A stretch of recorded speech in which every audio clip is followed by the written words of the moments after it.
لو انا ما يعني ميت او شيء ما حدا يعرف قصتي.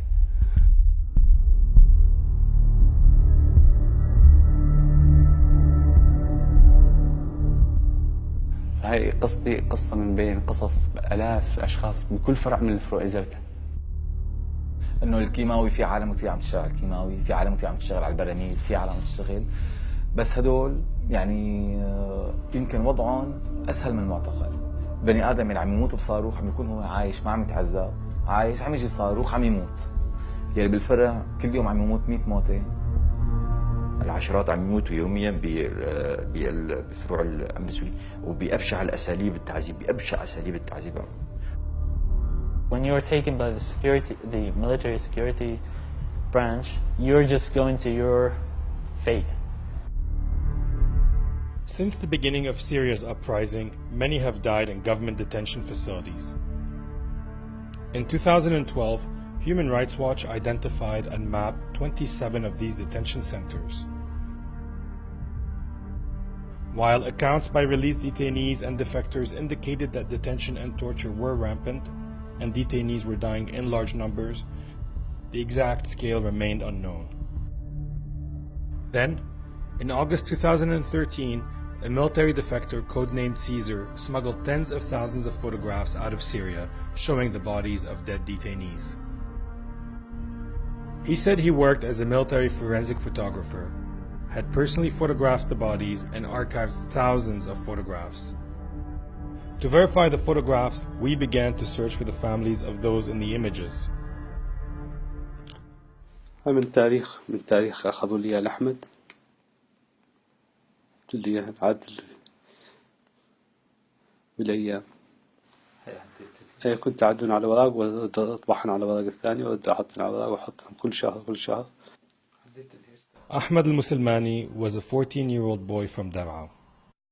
أحمد لما استشهد أخوه شادي طلعناه على لبنان، بس مشان يبتعد عن موضوع المداهمات اللي كان الأمن يقوم فيها.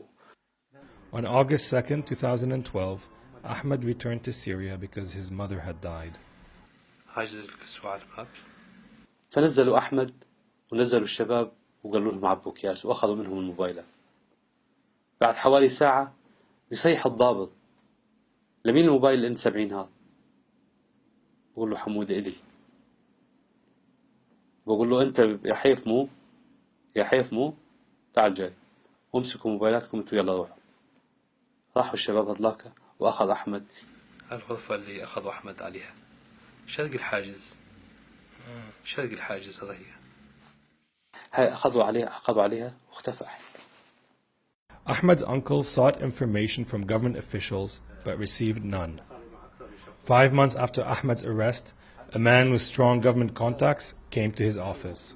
فحكى لي إنه بإمكانه هو يعني يجيب لي يعني يطلع لي إياه بمبلغ معين. قلت له أخي قديش يعني؟ قال لي 600. فقلت له خلاص يعني لو ما معيش مصاري بدنا ندبر، ما في مشكلة. فكانت المفاجأة إنه بعد أقل من أسبوع بقول لي أستاذ ببشرك ابن أخوك حي، وابن أخوك موجود بالمخابرات الجوية، ووصيت عليه ووقفوا الضرب عنه.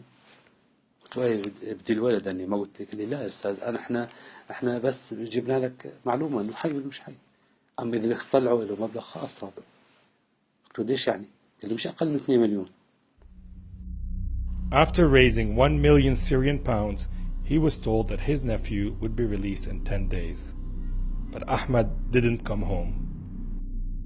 In March 2015, several thousand photographs of the dead detainees were posted online.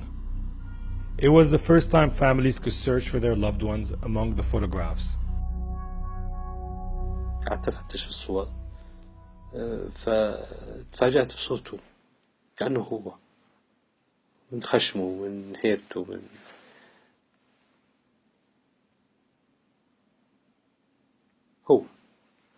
هو أحمد ورقم، حاطين لي رقم عليه.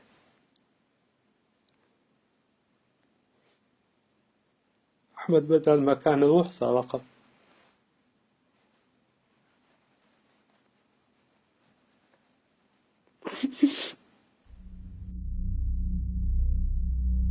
Each dead body was assigned 3 numbers. One referring to the detention facility where he was held, a number issued by the security branch that held him, and one by the forensic doctors of the military hospitals where many of the photographs were taken. Bodies were transferred according to written instructions. Officials knew exactly how many people were dying. هي عن نظامية عن الواقع الفروع، هي هاي الشغلات. انه انا اول ما فتت على الفرع انصدمت بالمنظر،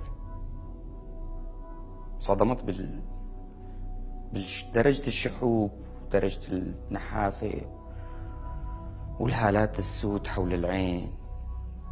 انصدمت بهذا الشيء، بعدين شوي شوي انا صرت مثلهم. One of the central questions about the Caesar photographs is, why did so many people die in detention?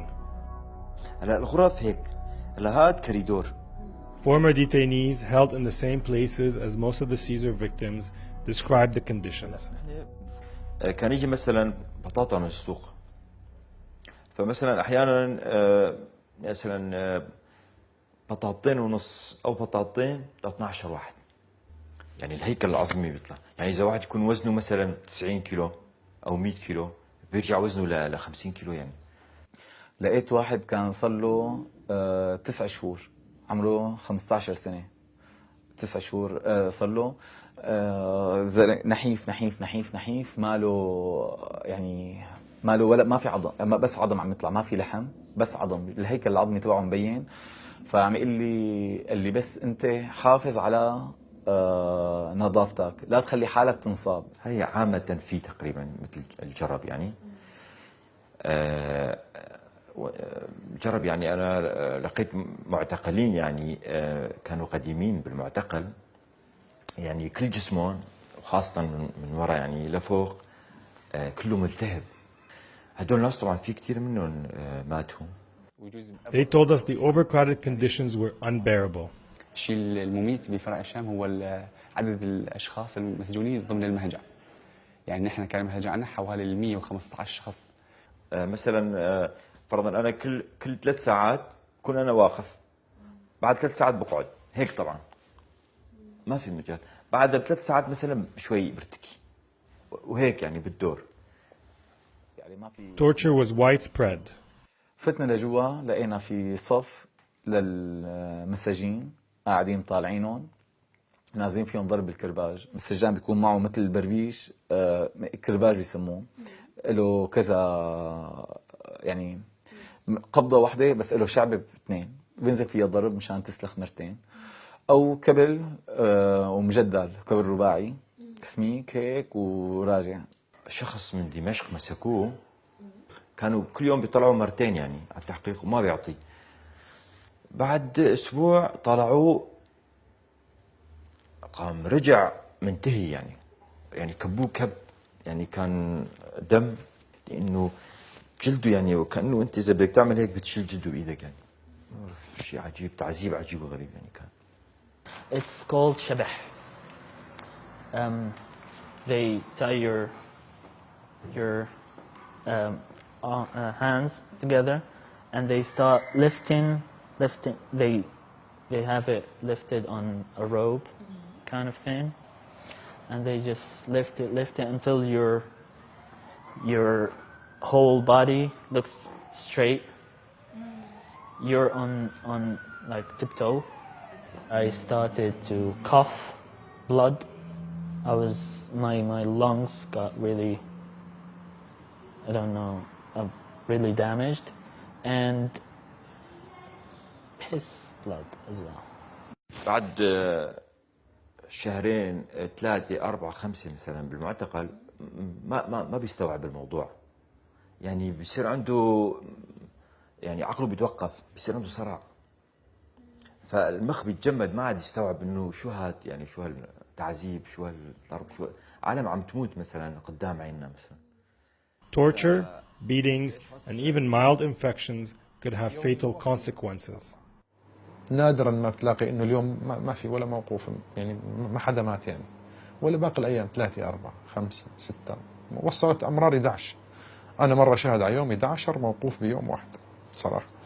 I'd become one of the guys who wash the dead before they were sent out. So during that period and the after, I had washed 73 people. بتحكي مع السجان انه في هذه الحاله مثلا مريضه كثير او بده يموت، يعني شو بيقول مثلا؟ بيقول بس يفطس الكلب نادوني يعني. We shared a set of the photographs showing 19 victims with a team of forensic pathologists from Physicians for Human Rights. There were 4 deaths we attributed to starvation. One of them was very malnourished person. There were 6 cases where there was blunt force trauma. What I can predict is looking at the injury pattern and saying that yes, in fact, there is enormous amount of trauma. And some of them was the pattern of injury was so severe that you could see large blotches of blue discoloration because of beating that sustained. Some of them showed defensive wounds, which implied that the person was aware and cognizant that he or she was being attacked. Now this was a person that was partially wrapped in a plastic sheet. You can look at his face, and his face will tell you that he's pretty young. He has this enormous areas of contusion of his upper extremity, both the left forearm, the elbows, and the right arm.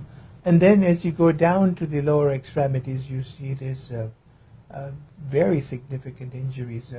One thing that we considered is possible that we're using some sort of a rounded object, a baton, or a pipe. We came to the conclusion that his death was in custody, obviously, and that the underlying cause is blunt force traumatic injury. The location of injuries tell a story. A person stumbling and falling down usually has injuries on exposed areas of the body. He may have scraped the knee or he may have scraped the forehead, but you don't find injuries on the abdominal area and in the arms, the inner surface of the arms, on thighs. So the pattern of injury, there's no doubt, are inflicted injuries. In this picture, you can clearly see the collarbones, the clavicles, the ribs.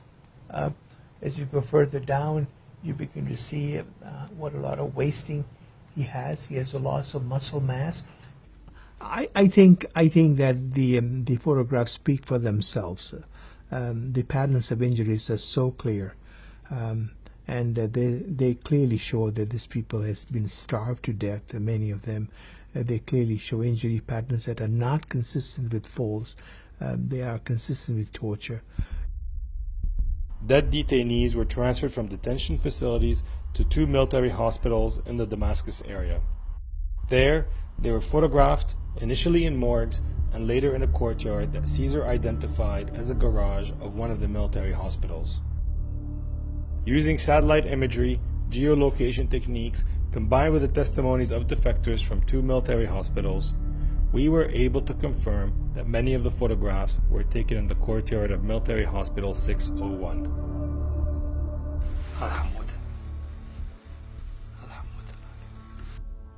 كل يوم لازم أتذكره، كل يوم لازم أشوفه، كل يوم لازم أسولف سلافة، كل يوم لازم أحلم معه. يمكن أنا ما الله سبحانه وتعالى ما رزقني، بس هو كان كل حياتي.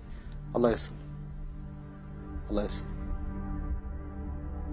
The people shown in the Caesar photographs were starved, beaten, and tortured in a systematic way and on a massive scale.